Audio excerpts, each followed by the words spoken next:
Hello, welcome to Midlands Today with Suzanne Verdi and Michael Colley. The headlines tonight.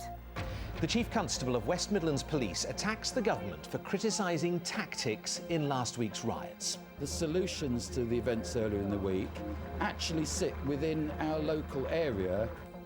Thousands of letters of condolence are sent to the grieving families of 3 men killed during the riots. Overwhelmed by the support nationally and internationally. I cannot thank the people enough. NHS U-turn. After saying they wouldn't pay for this man's obesity operation, bosses agree to surgery.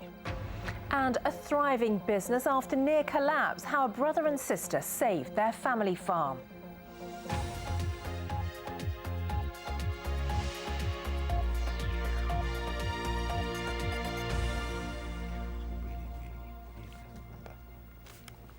Good evening, welcome to Monday's Midlands Today from the BBC. Tonight, the Chief Constable of the West Midlands steps into the political row over the policing of the riots. Chris Sims said he had been overwhelmed by public support for his officers, which he contrasted with the criticism coming from Westminster. He also attacked what he called the empty slogans of some politicians.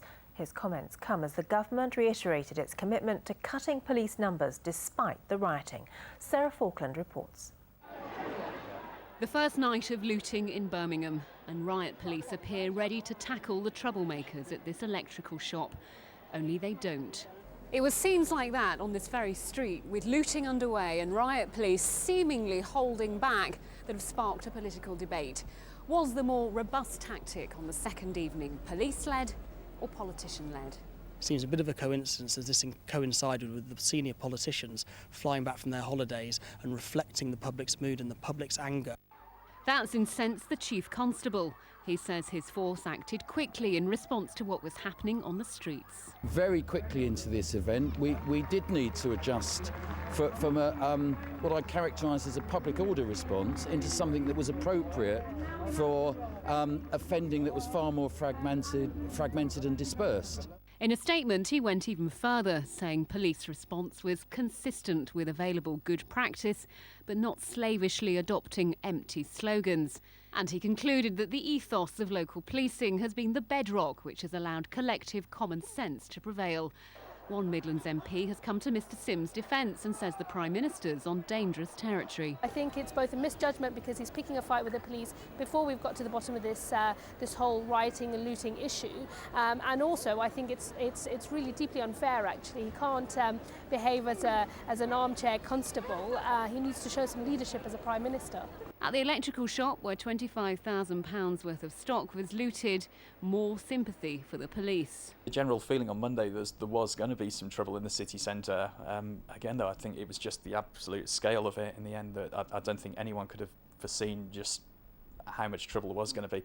Big issue, please. Still the issue a week on, so how do taxpayers think police handled the riots? I think a good job, from what, considering what was going on. Personally, not brilliantly. Should have been a bit better. I think they did really well. Yeah. Judging by what was happening in the rest of the country, I'd have thought they'd have got on the ball and got there as soon as possible. The West Midlands force still stands to lose over 1,000 officers, though, through cuts. Nationally, the police federations urged the Prime Minister to rethink the cuts, saying there could be a potential catastrophe if riots are to erupt again. Sarah Falkland, BBC Midlands Today in Birmingham. Well, our political editor, Patrick Burns, joins us now from outside West Midlands Police Headquarters in Birmingham. Patrick, the government say that the police were slow off the mark. The police say they were as robust as they possibly could have been. This argument is sort of escalating all the time, isn't it? It does seem to be getting sharper with every passing day, and one of the things that the Chief Constable here, Chris Sims, has also said is that he answers above all to the people of the West Midlands. He said, so far as the robustness of the police response is concerned, well, those 500 plus arrests that his force have made, that speaks volumes more than anything else.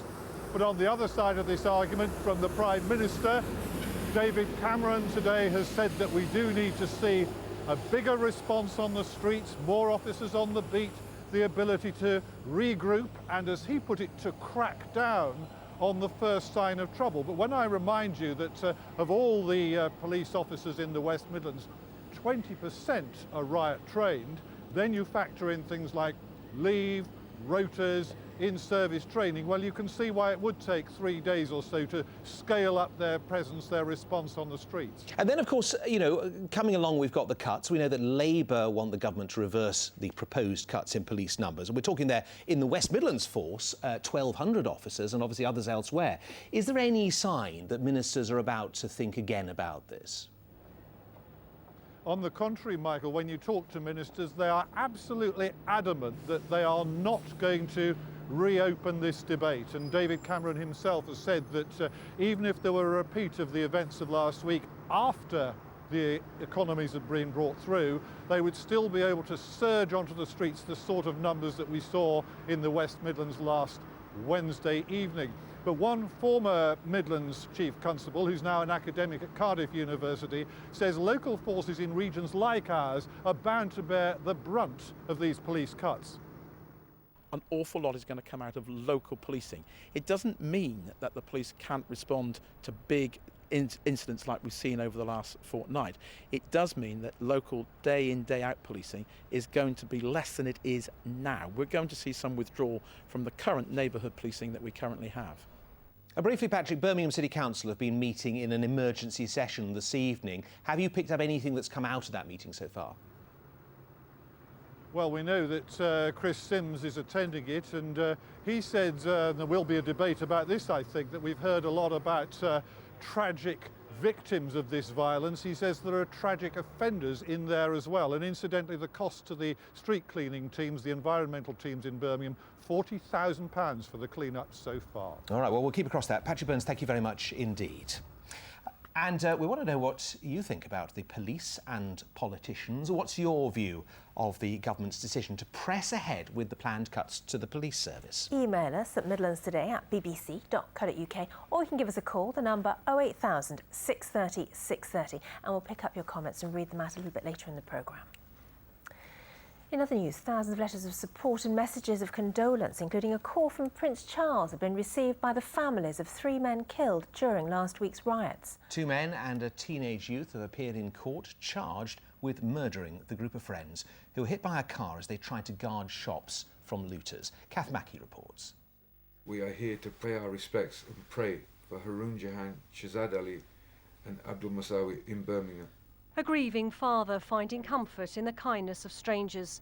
Tariq Jahan invited me into his family home in Winston Green to show me just some of the piles of letters he's received from around the world, offering sympathy for the death of his son Haroon. We've had thousands. I've probably read 3 or 4. I haven't had a chance to get through to the letters. We're still in mourning and preparing for the funeral, but I'm overwhelmed by the support nationally and internationally. I cannot thank the people enough for the kind words that people have written. 21-year-old Haroon Jahan and brothers Shazad Ali and Abdul Musavir were all hit by a car last Wednesday as they guarded a row of shops during the riots in Birmingham.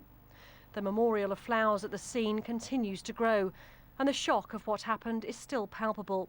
Zahur Majid met his friend Shazad just hours before he died.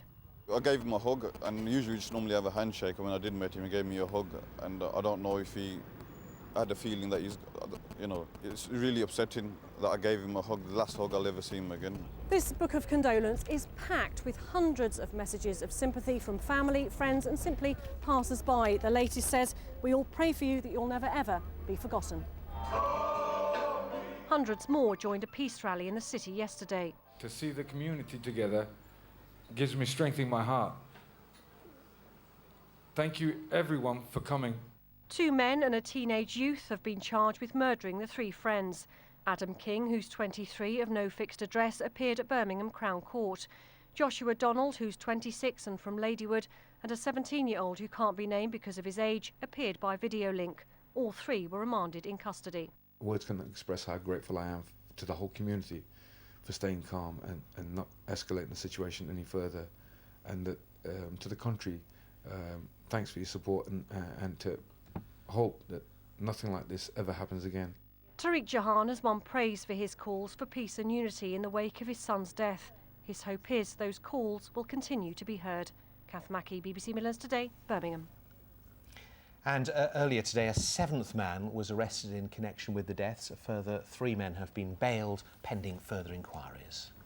Well, the number of people arrested by West Midlands Police after last week's riots continues to rise. So far, a total of 522 people have been held as information continues to pour in about those involved. 109 of them have been charged so far and 70 detectives are working around the clock on the case. Well, our reporter Jackie Cabler joins us now from Wolverhampton, where rioting took place last week. So, Jackie, how's the police investigation going there?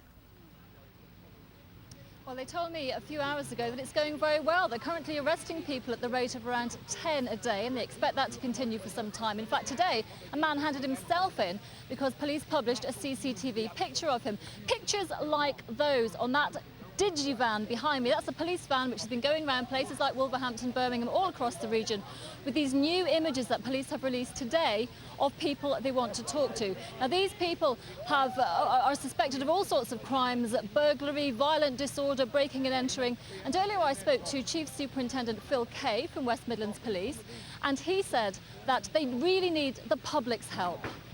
We're talking about, very serious offences, people whose behaviour was totally and utterly unacceptable. And what I would say to people is have a look at those images. If you recognise somebody, these people are people's sons, daughters, people's neighbours. They've been to school with people, they may work with people. Have a look at them and identify them, and if you do identify them, then please contact us and provide us with that information. And Jackie, lots of people have been doing just that, haven't they? But on other news, Birmingham seems to be returning to normal, I should say. What's the feeling like there in Wolverhampton? It certainly does feel like it's going back to normal here as well, Suzanne. Yes, but let's talk to somebody who knows. Louise Johnson here, you probably recognise her. She's become a bit of a hero here in Wolverhampton after she stopped looters breaking into her shop. Hello. Louise, you live here. How does it feel to you? Is it going back to normal? It's back to normal. Wolverhampton people, we won't let the rioters win. These pictures on the screen behind us, if somebody at home recognised somebody on one of those pictures, it was their brother, it was their uncle or so on, what would you say to them? It's going to be very difficult to do because it's family, but I would shock them. They need to be taught a lesson, because they wasn't rioting because of the government. They were just stealing trainers, mobile phone, wrecking things, just destruction. So you think they should hand people in. How are you feeling yourself now? Great. Good for you. I'm very glad to hear that. So yes, the police will continue their work. They say they do expect to arrest many more people in the coming days. So a very busy time ahead for the police and the courts. Indeed. Thanks very much indeed, Jackie. And Louise, an incredible lady, isn't she? We said that before, but she is. Her fortitude is amazing. And there's much more on this with regular updates on BBC1 West Midlands. Let's catch up with the rest of the day's news now. And a man who